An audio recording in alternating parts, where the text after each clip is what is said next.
Hi ಎಲ್ಲರಿಗೂ ನಮಸ್ಕಾರ. It's me P D O Sridevi. News ಪೇಪರನ್ನು ಎಕ್ಸಾಮ್ ಪಾಯಿಂಟ್ ಆಫ್ ವ್ಯೂ ಯಾವ ರೀತಿ ಓದಬೇಕು ಅಂತ ಹೇಳಿ ಒಂದು ಅನಲೈಸಿಸ್ ಮಾಡ್ತಾ ಇದ್ದೀನಿ. ನಾನು ಇಲ್ಲಿ ಪ್ರಜಾವಾಣಿ ನ್ಯೂಸ್ ಪೇಪರನ್ನು ಅನಲೈಸಿಸ್ ಮಾಡ್ತಾ ಇದ್ದೀನಿ. ಸೊ ಇವತ್ತು ಜುಲೈ 3 ಮತ್ತು 4 ಅಂದರೆ ನನಗೆ ನಿನ್ನೆ ಕ್ಲಾಸ್ ಮಾಡಲಿಕ್ಕಾಗಲಿಲ್ಲ.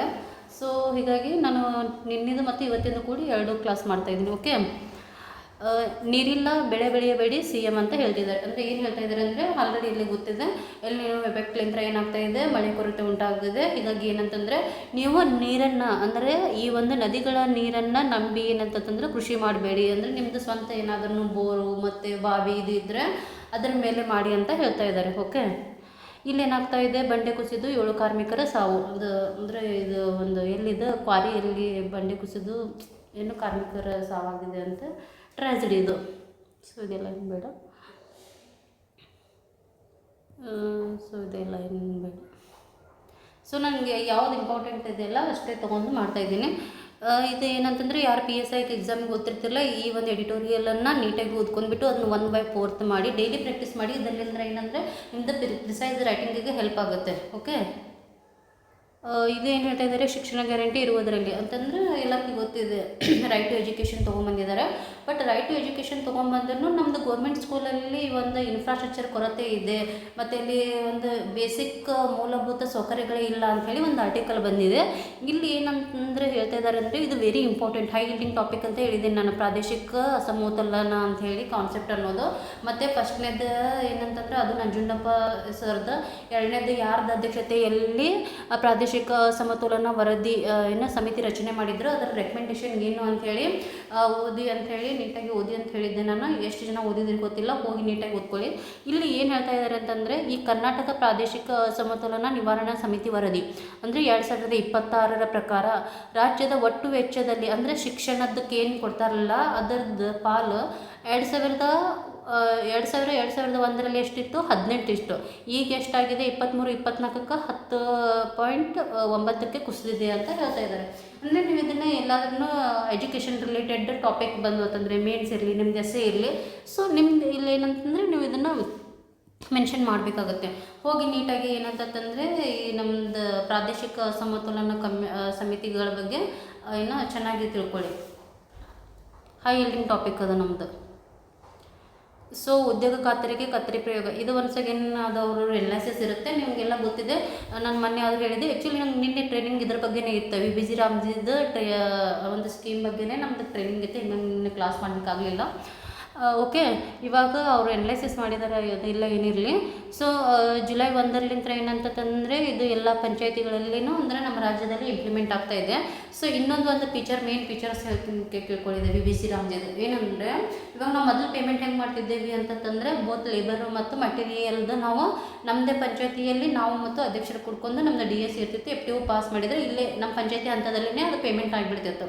ಬಟ್ ಇವಾಗ ಲಾಸ್ಟ್ ಇಯರ್ ಏನು ಮಾಡಿದ್ರು ಅಂತಂದರೆ, ಅದನ್ನು ಏನು ಓನ್ಲಿ ಮಟೀರಿಯಲ್ ಪೇಮೆಂಟನ್ನು ಮಟೀರಿಯಲ್ದಷ್ಟೇ ಟ್ರೆಜರಿ ಮೂಲಕ ಹೋಗ್ತಿತ್ತು. ಅಂದರೆ K2 ಅಂತ ಬರ್ತೈತಿ, ಖಜಾನೆ 2 ಅಂದರೆ ಟ್ರೆಜರಿಯಲ್ಲಿ ಸಬ್ಮಿಟ್ ಮಾಡಿ ಅಲ್ಲಿ ಪೇಮೆಂಟ್ ಆಗ್ತಿತ್ತು.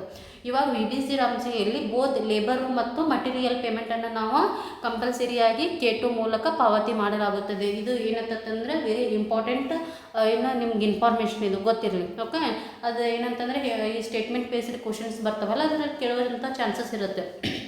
ಅಂದರೆ VBG ರಾಮ್ಜಿ ಸ್ಕೀಮ್ ಅಡಿಯಲ್ಲಿ ಕೂಲಿ ಮತ್ತು ಸಾಮಗ್ರಿ ಮೊತ್ತವನ್ನು K2 ಮೂಲಕ ಸಂದಾಯ ಮಾಡಲಾಗುತ್ತದೆ ಅಂತ ಕೊಡ್ಬೋದು. ಇಲ್ಲ ಅಂತಂದ್ರೆ ಪಂಚಾಯತಿಯಲ್ಲಿ ಮಾತ್ರ ಸಂದಾಯ ಮಾಡಲಾಗುತ್ತದೆ ಅಂತ ಕೊಡ್ಬೋದು, K2 ಮೂಲಕ ಅಂತೇಳಿ ಗೊತ್ತಿರಲಿ. ಓಕೆ,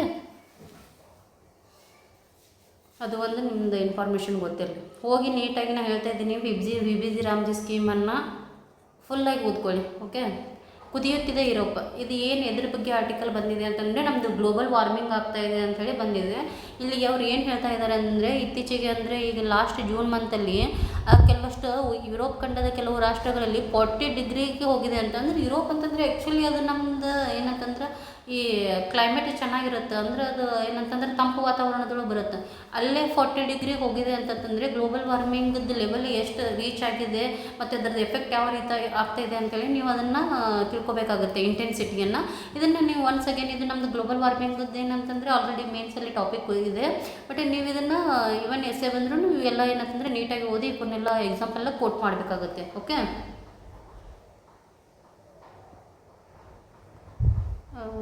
ಇಲ್ಲಿ ಏನು ಎಚ್ ವೈ ಟಿ ನಮ್ಮದು ಇಲ್ಲ, ಸ್ಪೋರ್ಟ್ಸಲ್ಲಿ ಏನು ಎಚ್ ವೈ ಟಿ ಇಲ್ಲ. ಓಕೆ, ಸೊ ಇಲ್ಲಿ ನೋಡಿ, ಇದು ಜುಲೈ 4 ಅಂದರೆ ಇವತ್ತಿನ ಶನಿವಾರ ನೋಡೋಣ.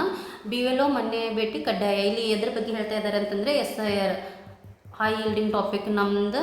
ಸೊ ಎಲ್ಲರಿಗೂ ಗೊತ್ತಿದೆ, ಇಲ್ಲಿ ಗಣತಿ ಮಾಡ್ತಾ ಇದ್ದಾರೆ. ಸೊ ಇಲ್ಲಿ ಏನಿದೆ ನಾನು ಹೇಳ್ತಾ ಇದ್ದೀನಿ, ಬಿ ಎಲ್ ಒ ಅಂತಂದರೆ ಮತಗಟ್ಟೆ ಅಧಿಕಾರಿ ಅಂತೇಳಿ ಬರ್ತಾರೆ, ಅವ್ರು ನೇಮಿಸಿರ್ತಾರಲ್ಲ, ಅವ್ರ ಇದ್ರ ಪ್ರೊಸೆಸ್ ಹೇಳ್ತಾ ಇದ್ದೀನಿ. ಇದು ಏನಂತಂದರೆ ನಡು ಬಂದಿದೆ, ಸೊ ನಾನು ಇಲ್ಲೇ ಹೇಳ್ತಿದ್ದೀನಿ. ಓಕೆ, ಏನೇನು ಮಾಡಬೇಕು ಅಂಥೇಳಿ. ಓಕೆ, ಈಗಂತೂ ಕಂಪಲ್ಸರಿಗೆ ಮನೆ ಭೇಟಿ ಕಡ್ಡಾಯ ಕೊಡಬೇಕು. ಸೊ ಹೋಗಿಬಿಟ್ಟು ಫಾರ್ಮ್ ಕೊಡ್ತಾರಲ್ಲಿ. ಓಕೆ, ಫಾರ್ಮ್ ಕೊಟ್ಟ ಮೇಲೆ ಅಲ್ಲಿ ಏನೋ ಇನ್ಫಾರ್ಮೇಷನ್ ಇರುತ್ತೆ, ಅದನ್ನೆಲ್ಲ ಫಿಲ್ ಮಾಡ್ತಾರೆ. ಫಿಲ್ ಮಾಡಿದ ಮೇಲೆ 2 ಪ್ರತಿಗಳನ್ನು ಕೊಡಬೇಕು ಅವ್ರು ಫಿಲ್ ಮಾಡೋಕ್ಕೆ. ಒಂದು ಏನು ನಾವು ಫಿಲ್ ಮಾಡಿರ್ತೀವಲ್ಲ ನಾವು ಇಟ್ಕೋತೇವೆ ಅಂತಂತಂದರೆ ಏನು ಜನ ಇಟ್ಕೋತಾರೆ. ಇನ್ನೊಂದು ಬಿ ಎಲ್ ಒಗಳು ಕೊಡ್ತಾರೆ. ಬಿ ಎಲ್ ಅವರು ಅದನ್ನು ಎಲ್ಲ ಸಂಗ್ರಹಣೆ ಮಾಡಿಬಿಟ್ಟು ಮೇಲಿಂದ ಹೈಯರ್ ಆಫೀಸರಿಗೆ ಕೊಡ್ತಾರೆ, ಮತ್ತು ಅದನ್ನು ಡಿಜಿಟೈಸೇಷನ್ ಆಗುತ್ತೆ. ಇದು ಏನಂತಂದ್ರೆ ಕಂಪಲ್ಸರಿ. ಒಟ್ಟು ಅದನ್ನು ಕಲೆಕ್ಟ್ ಮಾಡಲಿಕ್ಕೆ ಅವ್ರು 3 ಬಾರಿ ಏನಂತಂದ್ರೆ ಮನೆಗಳಿಗೆ ಭೇಟಿ ಕೊಡಬೇಕು. ಸೊ ಇದು ಏನೊಂದು ಸ್ವಲ್ಪ ಇಶ್ಯೂ ಆಗಿತ್ತಂದ್ರೆ ಅಲ್ಲಿ ಇಲ್ಲಿ ಕೂತ್ಕೊಂಡ್ಬಿಟ್ಟು ಮಾಡ್ತಾ ಇದ್ದಾರೆ, ಎಲ್ಲ ಮನೆಗಳಿಗೆ ಭೇಟಿ ಕೊಡ್ತಿಲ್ಲ ಅಂತಂದಮೇಲೆ ಸೊ ಕಡ್ಡಾಯ ಅಂತ ಹೇಳ್ತಾ ಇದ್ದಾರೆ. ಓಕೆ, ಇದ್ರದ್ದು ಪ್ರೊಸೆಸ್ ಏನಿದೆ ಅಂತೇಳಿ ಇಲ್ಲೇ ನ್ಯೂಸ್ ಪೇಪರಲ್ಲಿ ಬಂದಿದೆ, ಏನಂತಂದರೆ ಹೇಳ್ತೇನೆ. ಓಕೆ, ಇದು ನೋಡಿ, ಇದು KPSC ಅಧ್ಯಕ್ಷ ಮತ್ತು ಏನೋ ರಾಜೀನಾಮೆ ನೀಡಲಿ ಅಂತೇಳಿ ಇವ್ರು ಏನು ಮಾಡ್ತಾ ಇದ್ದಾರೆ, ಅಧ್ಯಕ್ಷರು ತಮ್ಮ ಮಗಳಿಗೆ ಗೌರ್ಮೆಂಟ್ ಏನು ಸೀಟ್ ಸಿಗಲಿ, ಅದು ಜಾಬ್ ಸಿಗಲಿ ಅಂತ ಹೇಳಿ ಏನು ಫೇಕ್ ಇನ್ಕಮ್ ಕಾಸ್ಟ್ ತಗೊಳ್ಳಿಕ್ಕೆ ಹೆಲ್ಪ್ ಮಾಡಿದ್ದಾರೆ ಅಂಥೇಳಿ. ಇಲ್ಲಿ ನಮ್ಮದು ಎಥಿಕ್ಸ್ ಒಳಗೆ ಕಾನ್ಫ್ಲಿಕ್ಟ್ ಆಫ್ ಇಂಟ್ರೆಸ್ಟ್ ಅಂತ ಹೇಳಿ ಒಂದು ಟಾಪಿಕ್ ಬರುತ್ತೆ, ಕಾನ್ಸೆಪ್ಟ್ ಬರುತ್ತೆ. ಸೊ ಆ ರೀತಿ ಎಲ್ಲ ನೀವು ಬಂದಾಗ ಇದು ಬಂದಾಗ ನೀವು ಇದನ್ನು ಎಕ್ಸಾಂಪಲ್ ಆಗಿ ಯೂಸ್ ಮಾಡ್ಕೋಬೋದು. ಓಕೆ, ಕಾನ್ಫ್ಲಿಕ್ಟ್ ಆಫ್ ಇಂಟ್ರೆಸ್ಟ್ ಹೆಂಗೆ ಹಿತಾಸಕ್ತಿ ಸಂಘರ್ಷ ಆಗುತ್ತೆ, ಯಾವ ರೀತಿ ಅವರು ಇನ್ಫ್ಲೂಯೆನ್ಸ್ ಮಾಡ್ಕೊಂಡು ಇದು ಮಾಡ್ತಾರೆ ಅಂತೇಳಿ. ಓಕೆ,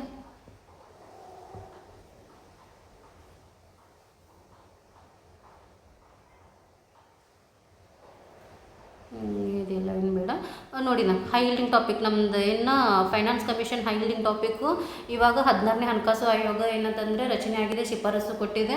ಸೊ ನೀವು ಹೋಗಿಬಿಟ್ಟು ನೀಟಾಗಿ, ನಾನು ಸಾಕಷ್ಟು ಬಾರಿ ಹೇಳಿದ್ದೀನಿ, ಹೋಗಿ ನೀಟಾಗಿ ಓದ್ಕೊಳ್ಳಿ. ಸೊ ಈ 16ನೇ ಹಣಕಾಸಿನ ಆಯೋಗ ಪಿರಿಯಡದ್ದು ಇದು ಯಾರ್ದು ಅಧ್ಯಕ್ಷತೆಯಲ್ಲಿ ಆಗಿತ್ತಂದ್ರೆ ಅರವಿಂದ ಪನಗಾರಿಯ. ಇದ್ರದ್ದು ಅವಧಿ ಎಲ್ಲಿಂದ ಎಲ್ಲಿಗೆ ಅಂತ ಹೇಳಿ ಮತ್ತು ಇದರ ಶಿಫಾರಸುಗಳನ್ನು ಒಂದೆರಡು ಕಮೆಂಟ್ ಸೆಕ್ಷನಲ್ಲಿ ಮೆನ್ಷನ್ ಮಾಡಿ. Okay, very high yielding topic ನಮ್ದು ಇದು ಏನೋ ಫೈನಾನ್ಸ್ ಕಮಿಷನ್.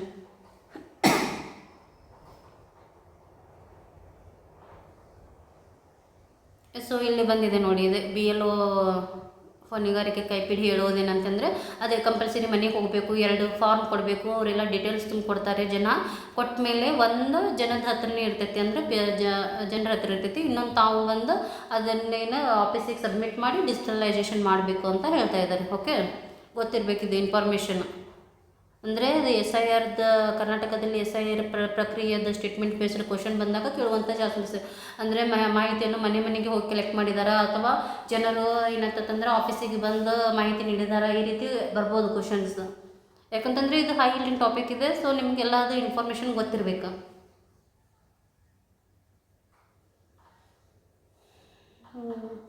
ಇದೇನಿಲ್ಲ, ಅದೇ ಕ್ವಾರಿಯಲ್ಲಿ ಯೋಜನಾ ಕಾರ್ಮಿಕರು ಸತ್ತಿದ್ದಲ್ಲ ಅದ್ರ ಬಗ್ಗೆ ಆರ್ಟಿಕಲ್ ಬಂದಿದೆ. ಸೊ ಏನಿಲ್ಲ, ಇಲ್ಲಿ ಮಂದಿರ ರಾಜಕಾರಣ ಹೊಣೆ, ಅದೇ ರಾಮ ಮಂದಿರದಲ್ಲಿ ಅದು ಏನಂತಾರೆ ಫಂಡ್ ಮಿಸ್ಅಪ್ರೋಪ್ರಿಯೇಷನ್ ಆಗಿದೆಯಲ್ಲ ಅದ್ರ ಬಗ್ಗೆ ಇದೆಯಲ್ಲ, ಏನು ಬೇಡ. ಸೊ ಇದನ್ನು ಏನು ಬೇಡ, RSSದ್ದು ರಿಜಿಸ್ಟ್ರೇಷನ್ ಆಗಬೇಕಾ ಅಥವಾ ಬೇಡ ಅಂತ ಹೇಳಿ ಒಂದು ಫಾರು ಒಂದು ಅಗ್ನೆಸ್ಟ್ ಇದೆ, ಇವೆಲ್ಲ ಏನು ಎಕ್ಸಾಮಿಗೆ ಬರೋಲ್ಲ, ಬೇಡ.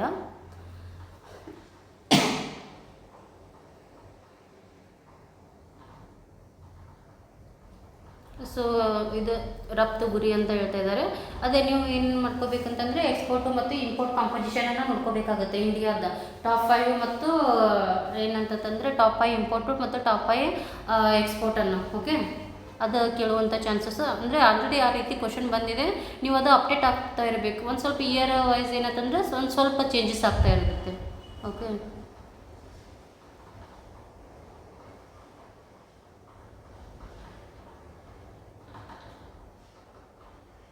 ಸೊ ಇಲ್ಲೆಲ್ಲ ಏನು HYT ಇಲ್ಲ ಸ್ಪೋರ್ಟ್ಸಲ್ಲಿ.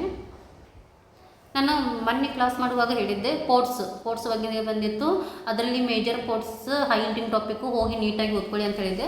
ಸೊ ನೀವು ಇಲ್ಲಿ ಅದು ಏನು ಓದಬೇಕಂತಂದರೆ ಪೋರ್ಟ್ಸ್ ಫಸ್ಟ್ ಯಾವ ಅದಾವ, ಅವು ಮೇಜರ್ ಪೋರ್ಟ್ಸ್ ಯಾವ ಎಷ್ಟೊಂದು ನಂಬರಲ್ಲಿ ಇದಾವೆ ಅಂತ ನೋಡ್ಕೋಬೇಕು, ಎಲ್ಲಿ ಲೊಕೇಟೆಡ್ ಆಗಿದಾವೆ ನೋಡ್ಕೋಬೇಕು, ಮತ್ತು ಅದ್ರದ್ದು ಏನು ಒಂದು ಯುನಿಕ್ ಫೀಚರ್ಸ್ ಇರ್ತಾವಲ್ಲ ಸ್ಪೆಷಾಲಿಟಿ, ಅದರ ಬಗ್ಗೆ ಏನಂತಂದರೆ ನೀವು ಕಾನ್ಸಂಟ್ರೇಷನ್ ಮಾಡಬೇಕಾಗುತ್ತೆ. ಸೊ ಇದು ಕ್ವಶನ್ ಆಗಿದೆ ನೋಡಿ ಅದೇ ರೀತಿ. ಇವಾಗ ಏನು ಕೇಳ್ತಾ ಇದ್ದಾರೆ, ಪೋರ್ಟ್ಸ್ ಕೊಟ್ಟಿದ್ದಾರೆ, ಅದು ಎದಕ್ಕೆ ಫೇಮಸ್ ಇದೆ ಅಂತ ಕೇಳ್ತಾ ಇದ್ದಾರೆ. ಈಗ ಕಾಮರಾಜರ್ ಪೋರ್ಟ್ ಏನಂತಂದ್ರೆ first major port in India registered as A company. Okay, ಇದು ಏನಂತಂದರೆ ಸ್ಟೇಟ್ಮೆಂಟು ಕರೆಕ್ಟ್ ಇದೆ ಇದು. ಓಕೆ, ಇದು ಎರಡು ಹೊಂದಾಣಿಕೆ ಸರಿ ಇದೆ. ಮುಂದ್ರಾ ಪೋರ್ಟ್ ಕೇಳ್ತಾ ಇದ್ದಾರೆ, largest privately owned port in India, ಇದನ್ನು ಕೂಡ ಏನಂತಂದರೆ ಕರೆಕ್ಟ್ ಇದೆ. ಓಕೆ, ಇಲ್ಲಿ ಮೂರನೇದು ಏನೈತಿ, ವಿಶಾಖಪಟ್ಟಣಂ ಪೋರ್ಟ್ ಬಗ್ಗೆ ಹೇಳ್ತಾ ಇದ್ದಾರೆ. ಅದು ಏನಂತಂದರೆ largest container port in India ಅಂತ ಹೇಳ್ತಾ ಇದ್ದಾರೆ. ಇದು ತಪ್ಪು.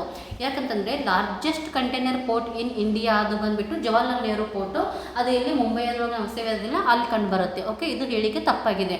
ಸೊ 1 ಮತ್ತು 2 ಹೇಳಿಕೆ ಏನು ಕರೆಕ್ಟ್ ಆಗಿದೆ. ಓಕೆ, ಸ್ಟೇಟ್ಮೆಂಟಲ್ಲಿ ಇಲ್ಲಿ ಏನು ಕೇಳ್ತಿದ್ದಾರೆ, how many of the above pairs are correctly matched ಅಂತ ಕೇಳ್ತಾ ಇದ್ದಾರೆ. ಸೊ ಮ್ಯಾಚ್ ಆಗಿದ್ದು 1 ಮತ್ತು 2, ಮೂರನೇದು ತಪ್ಪು. ಯಾಕಂತಂದರೆ ಲಾರ್ಜೆಸ್ಟ್ ಕಂಟೈನರ್ ಪೋರ್ಟ್ ಬಂದುಬಿಟ್ಟು ಜವಾಹರ್ಲಾಲ್ ನೆಹರು ಪೋರ್ಟ್.